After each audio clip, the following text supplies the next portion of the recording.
Shifting cultivation, or Jhum, has been in practice by farmers in the hilly and undulating land since time immemorial. Locally known as Jhum, it is the predominant form of agriculture, often managing to grow mixed crop varieties of 15 to 60 in a single field. Even today, a population of about 250,360 farmers cultivate about 91,490 hectares under Jhum farming in order to meet the household needs and for their livelihood sustenance.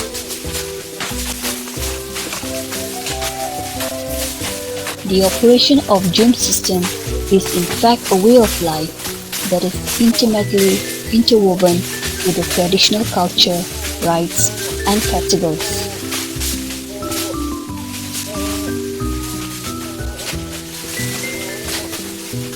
And every of the 16 major tribes and sub-tribes have a diverse history to tell of the rich legacy weaved into Jhum cycle.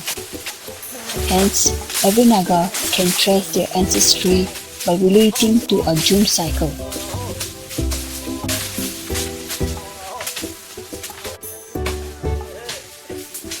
A Jhum cycle is therefore defined as the number of years a particular tract of land is cultivated and then left alone until the next cropping time, and the cycle varies from 5 to 12 years to an average of 8 years or so.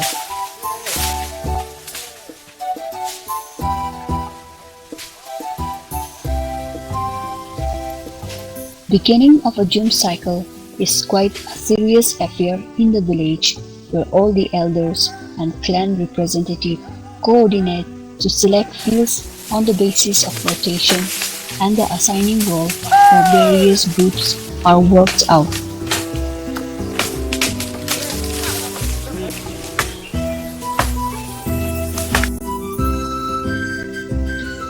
The selection and relevant issues are finalized by the month of November or December.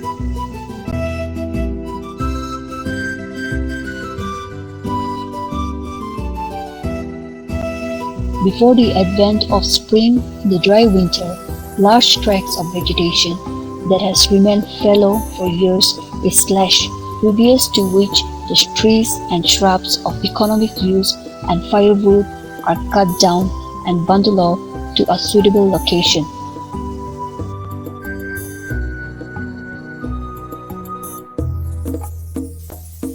The cutting of Jhum area is mostly an initiation by the village community, with the elders at the helm, when in olden days there were animal sacrifices made to the gods and deities they worship. In the matter of the division of field plots to farming family per se, it is an exercise by the clan as per the unspoken law in descending order from the eldest member down to the youngest male. The land is then allowed to remain fallow, to dry up, and then burn down to ashes. There is an unwritten village code in setting fire, the management, and tending to effective control measures of the slashed fields, wherein peer groups, clans, village sections are already assigned. With the coming of spring, within a short span of time, the field is tilled and wrecked. The debris such as wood, stubbles, and stones are removed before sowing. In the very steep areas, contour bands are made using suitable wood and stones so as to prevent soil erosion. At the onset of 1 or 2 pre-shower rain by March to April, the sowing of a mixture of seed crop commences. These are own safe seeds which are either dipped into the soil or broadcasted. And rice, being the stable crop, is sown in almost 80% of the fields, followed by supplementary crops such as maize, millets, legumes, oilseed, tubers, root crops, leafy vegetables, and spices. In almost all the state districts, the seasonal variation is just apart by a week or so, and the agriculture operations are of similar pattern.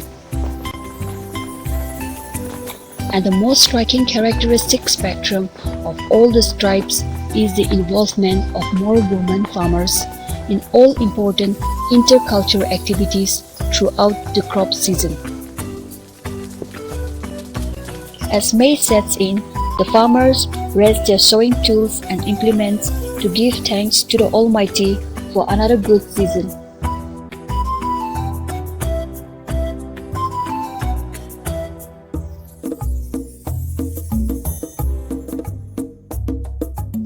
Thanksgiving or Sowing Festival is celebrated with much fervor and gaiety, where the village community, young and old, in their best traditional attire come together to sing, dance and eat that lasts for days, that varies from tribe to tribe.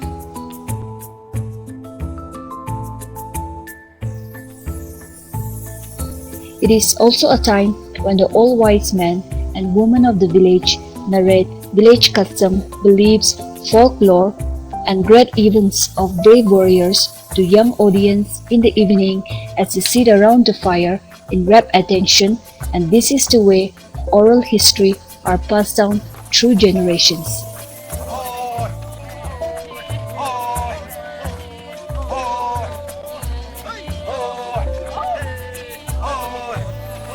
Agronomic practices such as weeding, earthing up, and stocking of climbers are taken up as a family task.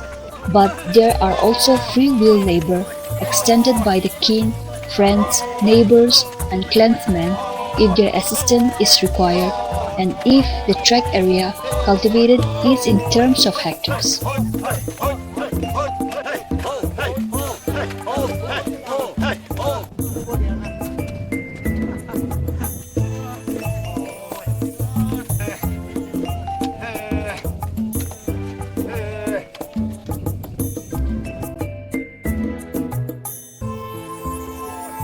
But there are also free will labor extended by the kin, friends, neighbors, and clansmen if their assistance is required and if the tract area cultivated is in terms of hectares.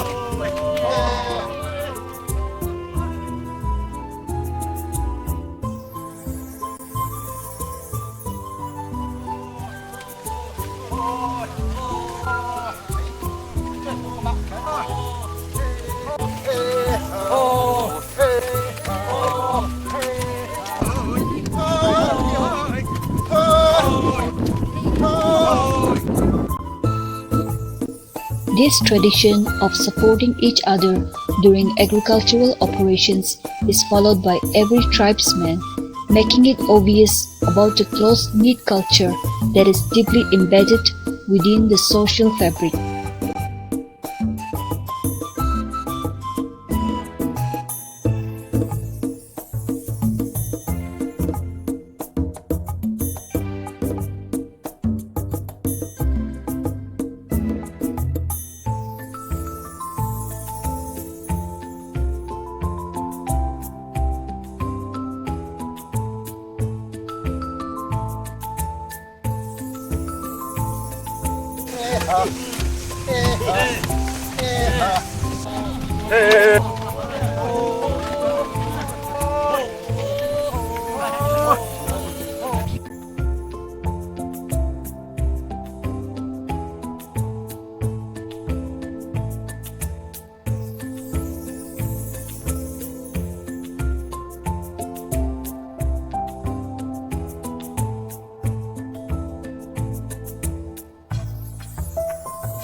The practice of helping out a widow, widower, and also due respect shown to rich farmers of the village by freely volunteering a day's labor by peer groups or clansmen is an age-old practice that is still in application.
As the Jhum season comes to an end, which is indicated by the ripening of the paddy panicle and maturation of the stalk, it triggers the harvest preparation process by collecting baskets, sickles, gunny sacks, ropes, and related materials. There is also an excitement in the air coupled with apprehension as whether there would be a bountiful harvest or just enough to tide over a few months.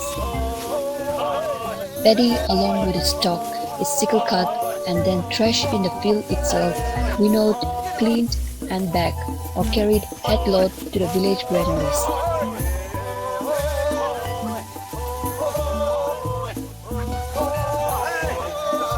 The post-harvest operations are back-breaking and tedious, where menfolk get involved flexing their strength and muscles.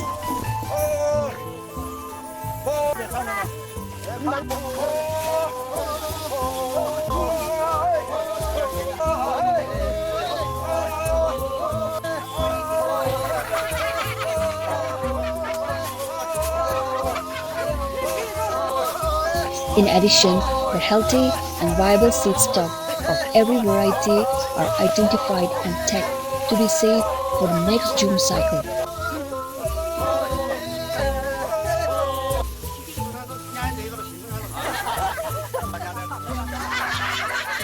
Another Jhum-related activity is the hobbies of hunting, fishing, and gathering of wild fruits and vegetables that are carried out mostly by the menfolk.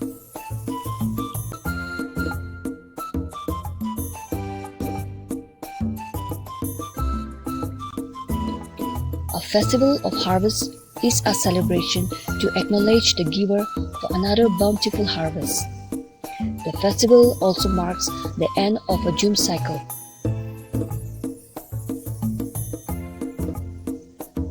The whole village community in their colorful tribal attire convene to merry-make and feast.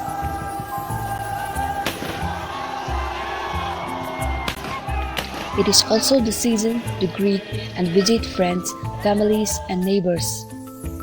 In some instances, the wealthy farmers and families throw a grand feast for the entire village community by killing dozens of pigs, which is the significance of a feast in Naga custom.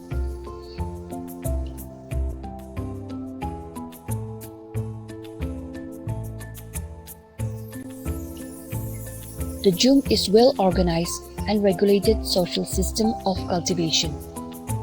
It is a community-based participatory structure that has built strong bonds and ties to create a social cohesion that has withstood the time and modernism. Even in this day and age, the farmer and the community observe token rituals and festivals related to Jhum so as to remember the old ways and to teach the younger generation the tradition and culture that was in place long before Christianity and modern agriculture, so that they do not forget their roots and ancestral lineage.